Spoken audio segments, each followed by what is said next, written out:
مطلب کہ نواسوں کو، پوتروں کو، دوتروں کو اور لوگ بھی چومتے ہیں، لیکن یہ نرالا انداز ہے کہ آپ سونگھتے بھی ہیں۔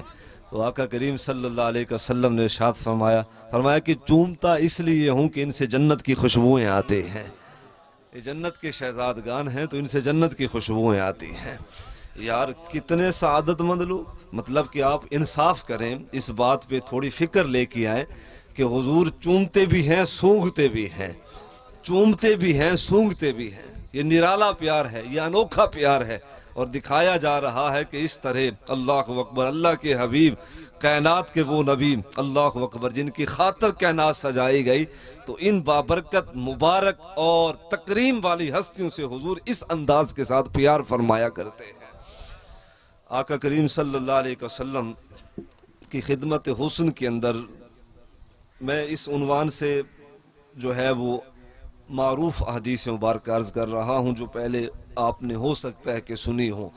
آقا کریم صلی اللہ علیہ وسلم کی خدمت میں حضرت اسامہ بن زید آئے، کہتے ہیں کہ میری کوئی حاجت تھی، شام کا ویلا تھا، میں حاضر ہوا اور میں نے اپنی حاجت عرض کی۔ بلکہ یہ وہ صحابی رسول ہیں، اس پہ میں آپ کی توجہ چاہوں گا، ان کی چھوٹی عمر تھی، یہ کھیلتے ہوئے مسجد نبوی کے اندر آئے۔ حضرت اسامہ بن زید حضرت زید بن حارثہ کے بیٹے، تو یہ آئے، ان سے پہلے حضرت امام حسن پاک رضی اللہ تعالیٰ عنہ، ان کا بھی بچپنا تھا، وہ بھی کھیلتے ہوئے مسجد نبوی کے اندر آئے۔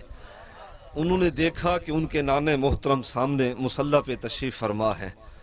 حضرت امام حسن پاک رضی اللہ تعالیٰ عنہ آئے تو اپنے نانے محترم نبی رحمت صلی اللہ علیہ وسلم کی خدمت میں حاضر ہوئے۔ حضور نے دیکھا، نواسے کو جھولی کے اندر بٹھایا، گود کے اندر بٹھایا۔ اب آپ کی توجہ چاہوں گا، یہ حدیث بخاری ہے اور یہ متفق علیہ حدیث مبارکہ ہے، آپ کے لیے نئی حدیث۔ یہ آئے تو حضور نے انہیں اپنی گود کے اندر بٹھایا۔ حضرت اسامہ بن زید بھی کھیلتے ہوئے مسجد نبوی کے اندر آ گئے، کسی نے روکا نہیں، چونکہ وہ صحابی کے بیٹے تھے اور یہ حضرت مولا کائنات کے بیٹے ہیں، تو سیدھا آئے حضور کی خدمت کے اندر۔ اب جملہ سنیں اور اس پہ پھر سوچیں کہ حضور آقا کریم صلی اللہ علیہ وسلم کس طرح حضور گھر والوں سے بھی پیار کرتے ہیں، در والوں سے بھی پیار کرتے ہیں۔ اچھا رائے صاحب آئے نا، یہ دو بابرکت اور مقدس یہ ہستیاں، گلشن نبوی کے یہ پھول آئے، تو آقا کریم صلی اللہ علیہ وسلم نے انہیں اپنی گود کے اندر بٹھایا۔ اب نواسہ بھی گود کے اندر ہے اور حضرت اسامہ بن زید بن حارثہ کا بیٹا بھی گود کے اندر ہے۔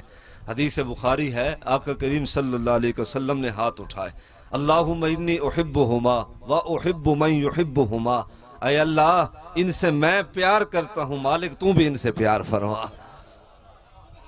یہ تو تھا جملہ فضائل پہ، فضیلت پہ۔ اب آئیں، میں یہاں جملہ آپ کو پیش کر رہا ہوں معاشرے پہ۔ یار ہے کوئی ایسا مرشد مہربان جو غلاموں کے بیٹوں کو بھی اپنی گود کے اندر بٹھاتا ہو؟ کوئی دکھاؤ تو صحیح اس زمانے کے اندر ایسا لجپال جو غلاموں کے بیٹوں کو اپنی گود کے اندر بٹھائے اور محبت کا اظہار کرے۔ نواسہ بھی گود کے اندر ہے، غلام کا بیٹا بھی گود کے اندر ہے۔ اور اس حدیث کا یہ پہلو اگر کوئی سمجھ پائے تو یہ ہے کہ آقا کریم صلی اللہ علیہ وسلم اپنے گھر والوں، اپنی اولاد سے بھی حضور پیار کرتے، اپنے غلاموں سے، اپنے اصحاب کے بچوں سے بھی حضور پیار کرتے۔ حضرت اسامہ بن زید آئے حضرت اسامہ بن زید رضی اللہ تعالیٰ عنہ آئے تو آقا کریم صلی اللہ علیہ وسلم کی خدمت کے اندر کوئی سوال تھا، سوال عرض کیا گیا۔ کہتے ہیں کہ جب سوال مکمل ہوا تو میں اجازت لینے کے لیے عرض کر بیٹھا تو وَهُوَ مُشْتَمِلُ شَيْءٌ لَا أَدْرِي مَا هُوَ، کہتے ہیں کہ ایسی کوئی شے تھی حضور کی چادر نبوت کے اندر جو محو حرکت تھی، میرے تو ریحا نہ گیا، میں غلام کا بیٹا تھا، ناز بر انداز میں عرض کر بیٹھا، حضور دسو تو صحیح جی کیڑی شاہ ہے اندر جو محو حرکت ہے۔ تو حضرت اسامہ بن زید چونکہ صحابی رسول تھے، صحابی رسول کے بیٹے تھے، حضور نے ان کے انداز سوال کو پسند فرمایا اور پھر حضور نے چادر نبوت کا جو ہے وہ پلو ہٹایا۔